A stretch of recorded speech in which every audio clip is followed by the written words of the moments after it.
안녕하세요. 기도 영혼이 다시 태어나는 순간에 곽승용 비오신부입니다. 오늘은 이 책 기도 영혼이 다시 태어나는 순간에 37쪽을 함께 나누도록 하겠습니다. 오늘 제목은 청하기도 전에 주시는 하느님이라는 제목입니다. 오늘 날씨가 화창한데 바람이 좀 있네요. 바람이 있어 좀 이 카메라가 좀 흔들리는데 여러분들 양해 부탁드리고요. 소음도 좀 있습니다. 여러분들 죄송한 말씀을 드리고 점점 장비를 잘 준비해서 편안하게 들을 수 있도록 노력 좀 하겠습니다. 청하기도 전에 주시는 하느님이라는 제목인데 사도, 요즘에 부활 제6주간의 사도행전이 주로 읽히는데 이 사도행전의 사도라는 뜻이 우리가 이제 그리스 말로 이해를 해보면 이 사도 에포슬이라고 하죠, 영어로. 라틴 말로 아포스톨루스라고 하는데 이 사도라는 어원은 그리스 말로 첫 번째 나라와 나라 사이의 외교 관계를 좋게 유지하고 개선하는 말 그대로 대사 역할을 말할 수 있겠습니다. 그 대사의 역할에 있어서의 이제 사도라는 그런 측면들이 이제 있을 수 있겠는데 바람이 좀 불어서 제가 손을 잡고 좀 하겠습니다. 죄송합니다, 여러분들. 자, 이런 점에서는 우리가 볼 때에 하느님의 대사로서 세상 끝날까지 그분의 축복을 전한다면 우리는 사도가 되는 겁니다. 하느님의 대사죠. 세상 끝날까지 하느님의 축복을 전하는 분이 대사예요. 그런 점에서 저나 여러분들이나 똑같이 하느님의 대사로서 축복의 은총을 전하는 사도이며 은총의 유통업자라고 생각합니다. 유통업자는 누굽니까? 유통업자는요, 파는 사람뿐만 아니라 사람들이 원하는 물건은 무엇이든지 구해주는 분이 유통업자 아니겠어요? 저도 여러분들 유통업자로서 여러분들이 원하는 기도의 방법, 여러분들이 원하는 신앙의 어떤 그 원의들, 또 여러분들이 더 주님께 가까이 가고 싶은 여러 방법들 제가 찾도록 하겠습니다. 주님께 청하면 성령께서 필요한 모든 것을 구해 주셔서 번영을 이룰 수 있다고 믿습니다. 태초부터 하느님은 사람을 만드시고 당신 생명을 불어넣어 축복을 주셨죠. 하느님은 세상을 창조하시고 사람을 당신 모습을 닮도록 흙으로 빚어 만드시고 코에 생명의 숨을 불어넣어 주셨습니다. 여기에서 우리가 좀 생각해 볼 점은 우리가 하느님의 모습을 닮았다 하는 것이죠. 몇 번 제가 기회 있을 때 말씀드렸어요.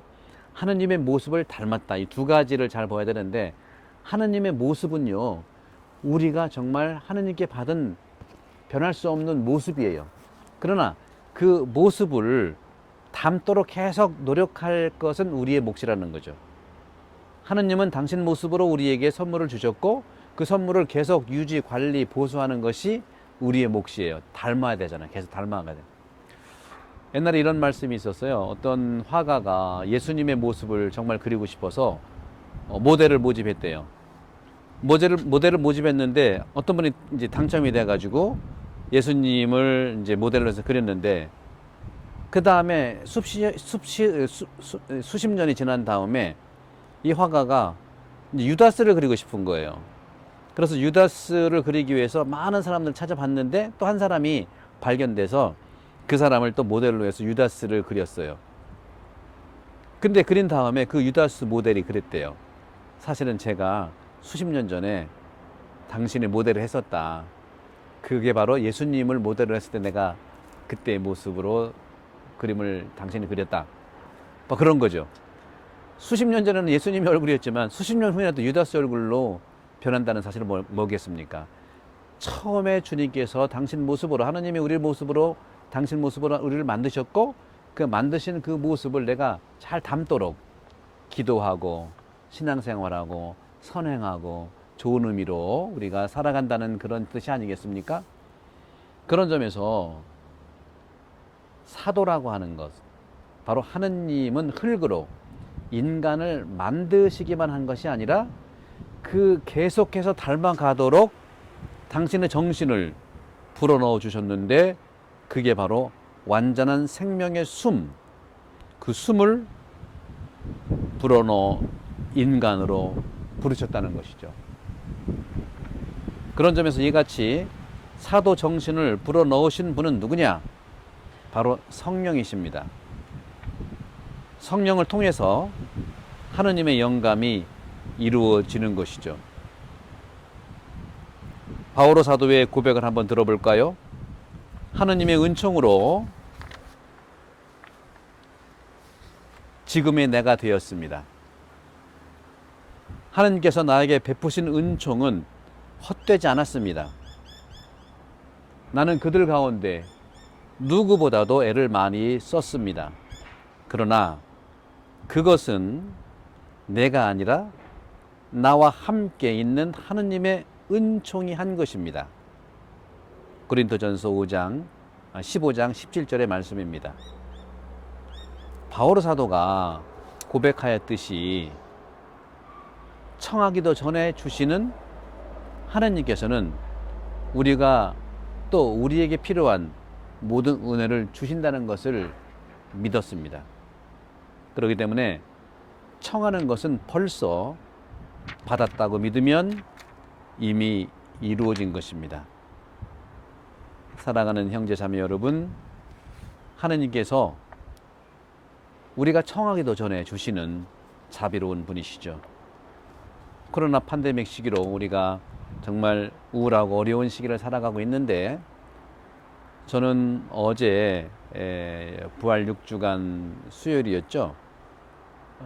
약간 눈물이 좀 나올 뻔했어요. 그동안 몇 달 동안, 거의 3월 중순부터니 거의 2달 동안 교우들이 없는 상태에서 미사를 하다가, 저는 어저께 이제 당번이 돼서 10분의 교우분들이 미사 제대 앞에 있는 걸 보니까 너무너무 반갑고 기쁜 거예요. 근데 한편으로는 마스크를 쓰고 있는 모습들을 보니까 너무너무 또 마음도 짠하고요. 그러나 그것을 해야만 1단계가 정말 잘 슬기롭게 전염이 안 되고 지나가면 2단계가 올 수 있다는 희망을 또 갖는 것이죠. 3단계가 또 올라올 것이고요. 이처럼 주님께서는 우리에게 시련을 주신 것이 아니라 바로 우리에게 기쁨을 주시기 위해서 이러한 시기를 잘 돌보라고 우리에게 기회를 주시는 것 같아요. 우리 모두는 사도들입니다. 나라와 나라 사이 외교 관계를 좋게 유지하고 개선하듯이 우리는 하느님과 우리 사이의 관계를 잘 개선시킬 수 있는 대사로서의 사도, 제가 그 역할을 앞장서서 하겠습니다. 여러분도 할 수 있는 만큼 가정에서, 그리고 세상을 위해서 그분의 축복을 전하는 축복의 유통업자, 은총의 유통업자의 삶을 살기를 저도 기도하겠습니다. 오늘 바람이 대단히 많이 부는데 이 바람이 바로 성령의 바람이라고 생각합니다. 이 성령의 바람이 인간들의 코에 들어가서 코로나 바이러스를 전부 없애버리고, 다시는 코로나 바이러스 같은 이러한 어려움이 하느님의 은총뿐만 아니라 우리의 노력으로 이겨나갈 수 있는 힘을 달라고 기도하겠습니다. 하느님의 모습은 선물이지만 그 모습을 담도록 하는 것은 성령께서 계속 해주시고, 우리의 정신이 바로 그 지속적인 그런 삶의 몫이라고 생각합니다. 사랑하는 우리 교회 여러분들, 저도 유튜브를 찍으면서 적지 않은 분들께서 소리가 작다, 안 들린다, 정말 죄송합니다. 저도 노력을 어떻게 준비 없이 하다 보니까, 또 혼자 하다 보니까 이렇게 됐습니다. 우리가 살아가면서 정말 성령께서 우리에게 오셔서 많은 분들이 잘 소리를 들을 수 있도록 노력하겠고, 여러분도 함께 도와주시면 감사하겠습니다. 여러분 사랑합니다. 성부와 성자와 성령 이름으로 아멘. 감사합니다. 또 뵐게요.